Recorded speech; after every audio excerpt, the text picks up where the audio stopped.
En juillet 2018, Cristiano Ronaldo signe à la Juventus de Turin. Un transfert qui va changer alors la face du football et surtout de son ancien club, le Real Madrid. Ce dernier va en effet devoir s'adapter au départ de sa star et beaucoup de choses vont changer au sein de l'équipe madrilène. L'un de ces changements, c'est que Sergio Ramos, un défenseur espagnol, va maintenant se charger de tirer les pénaltys. C'est une tâche relativement originale pour un défenseur car le plus souvent ces derniers ne sont pas amenés à tirer et il est très rare qu'on leur demande de se charger de ce type d'exercice. Pourtant Ramos va très bien s'accoutumer à ce nouveau rôle et prouver que son équipe a bien fait de le désigner comme tireur puisqu'il va enchaîner les réussites dans cet exercice jusqu'à réussir l'exploit incroyable de marquer 25 pénaltys consécutifs. D'un point de vue purement statistique, on considère qu'un pénalty a environ 80% de chances de terminer au fond des filets. C'est un chiffre relativement élevé, mais lorsqu'on essaye d'en marquer plusieurs d'affilée, les mathématiques veulent que le chiffre baisse extrêmement rapidement. En effet, la probabilité de marquer 5 pénaltys d'affilée est d'environ 33%. Et dans le cas de Ramos, marquer 25 pénaltys consécutifs sans en rater aurait une probabilité extrêmement faible de l'ordre de 0,38%. Mais la performance de Ramos ne tient pas uniquement du hasard, mais plutôt de certains effets psychologiques que l'on va essayer d'analyser ensemble. Bienvenue dans cet épisode de Mind Games. Il faut bien comprendre que la psychologie joue un rôle prépondérant dans le sport de haut niveau. En effet, la plupart des athlètes sont formés sur le plan psychologique et apprennent à contrôler leur mental, leurs émotions, afin de pouvoir produire les meilleures performances possibles.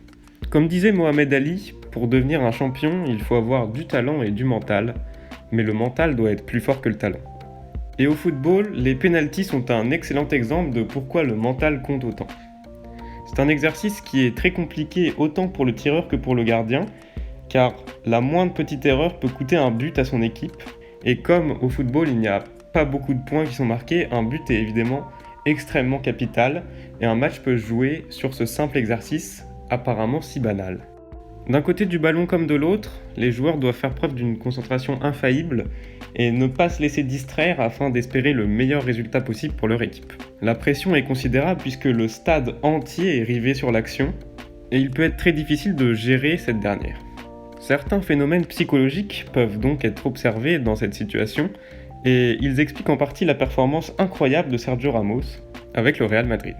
Tout d'abord, le fait d'être le capitaine d'une équipe glorieuse et respectée comme le Real peut donner un avantage psychologique certain à Sergio Ramos. En effet, le Real Madrid joue souvent contre des équipes plus faibles, ce qui peut faire gagner le tireur en confiance et mettre le gardien dans une position délicate qui peut le pousser à faire des erreurs. C'est l'une des raisons qui peuvent expliquer un tel succès. Une autre raison, c'est le concept de momentum ou de dynamique.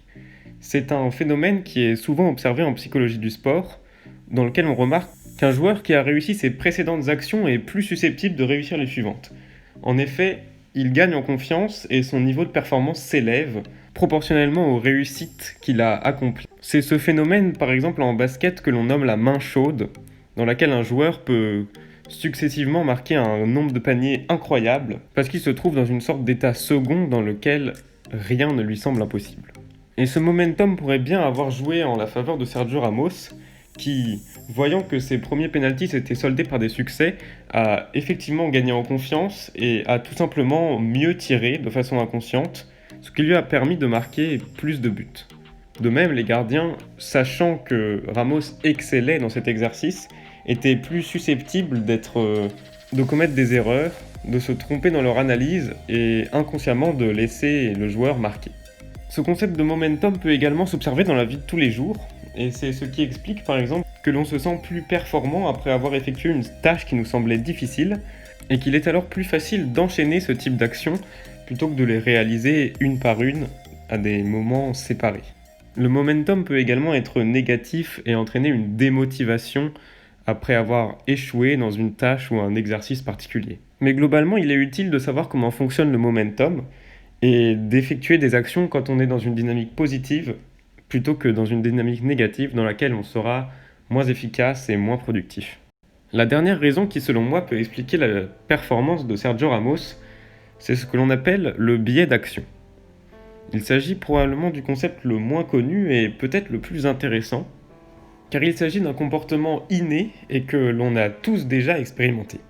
En effet, si on remarque quelque chose de particulier avec les pénaltys de Sergio Ramos, c'est que ces derniers sont le plus souvent tirés au milieu du but. Un choix qui peut paraître relativement peu stratégique, car il s'agit de l'endroit auquel se trouve le gardien au début de l'action. Mais en fait, on remarque que les pénaltys tirés au centre des cages sont ceux qui ont le plus de probabilité de marquer. Illogique, pas tellement. Car les gardiens sont sujets à ce que l'on appelle le biais d'action. C'est un concept qu'a notamment beaucoup étudié le chercheur Michael Barelli dans une étude qui justement porte sur les gardiens de football. Dans cette étude, il explique que les tireurs de pénalty choisissent la direction de leur tir de façon presque aléatoire. En effet, on observe qu'environ un tiers des tirs partent vers la gauche, un tiers vers le milieu et un tiers vers la droite. Cependant, seuls environ 6% des gardiens choisissent de rester au milieu plutôt que de sauter vers un des deux côtés. Dans 94% des cas, le gardien choisit un des côtés et rate donc le ballon si celui-ci partait vers le milieu du but. Et c'est exactement ça le biais d'action. Dans une situation stressante dans laquelle l'individu est sous pression, il choisit, dans l'immense majorité des cas, de réaliser une action plutôt que de ne rien faire. Et ce, même si la résultante est la même. Et cela peut s'expliquer de façon très simple. Si le gardien saute d'un côté et qu'il rate le ballon, il pourra alors se dire « j'ai fait de mon mieux, j'ai choisi un côté et j'ai raté ». C'est également ce que se diront les supporters qui regardent le match. Tandis que si le gardien choisit de rester au milieu mais qu'il rate le ballon, là, il aura tout de suite l'air un petit peu plus bête et on pourra lui reprocher de pas avoir fait tout ce qu'il pouvait pour arrêter le ballon. Alors qu'en réalité, la probabilité qu'il attrape le ballon en restant au milieu était tout aussi élevée que s'il était parti d'un côté ou de l'autre. Inconsciemment, on est plus facilement amené à se dire « j'aurais dû faire quelque chose que j'aurais dû rien faire ». Et c'est pour cette raison que les chercheurs en viennent à la conclusion que pour les tireurs de pénalty, il est bien plus efficace de tirer au milieu que sur un côté. Cette étude repose notamment sur les travaux de Kahneman et Miller en 1986, qui avaient plus ou moins créé ce concept de biais d'action. Dans leur étude, Kahneman et Miller demandaient à des sujets des exercices très simples, comme par exemple, ils leur disaient qu'ils avaient une probabilité égale de gagner $1 s'ils appuyaient sur un bouton ou s'ils n'appuyaient pas dessus. Ce qu'ils remarquaient, c'est que environ 80% des sujets appuyaient sur le bouton et seulement 20% choisissaient de ne rien faire, alors même que les deux actions avaient la même valeur entre guillemets de 50 centimes, si on considère que chaque action a une chance sur deux de rapporter $1. De même, quand Kahneman et Miller demandaient à leur sujet de juger des histoires dans lesquelles il arrivait quelque chose de négatif, les personnes interrogées étaient plus dures avec les personnages qui étaient restés inactifs plutôt que ceux qui avaient effectué une action, et ce même si celle-ci entraînait les mêmes conséquences que dans le cas où ils n'avaient rien fait. Ce qu'on remarque, c'est que quand on se trouve dans une situation stressante, même un tout petit peu, on est très vite amené à faire une action juste pour se dire qu'au moins on a fait ce qu'on a pu, et en quelque sorte se donner bonne conscience. Ça nous permet également de se dire qu'on a le contrôle sur la situation et que ce sont nos actions qui vont décider de la tournure des événements. C'est par exemple pour cela qu'on observe souvent des changements de direction, des changements au sein des entreprises par exemple qui sont en difficulté, même si on remarque que ces changements sont souvent ineffectifs et ne changent rien au destin de l'entreprise. Certains chercheurs estiment même que le biais d'action peut avoir des conséquences assez dramatiques sur l'économie dans le cas où des traders à Wall Street par exemple prendraient des décisions irraisonnées seulement sous l'effet du stress et pour se dire qu'ils ont fait quelque chose plutôt que de rester inactifs. C'est un sujet assez peu connu mais que je trouve extrêmement intéressant car il peut expliquer parfois certaines de nos prises de décision.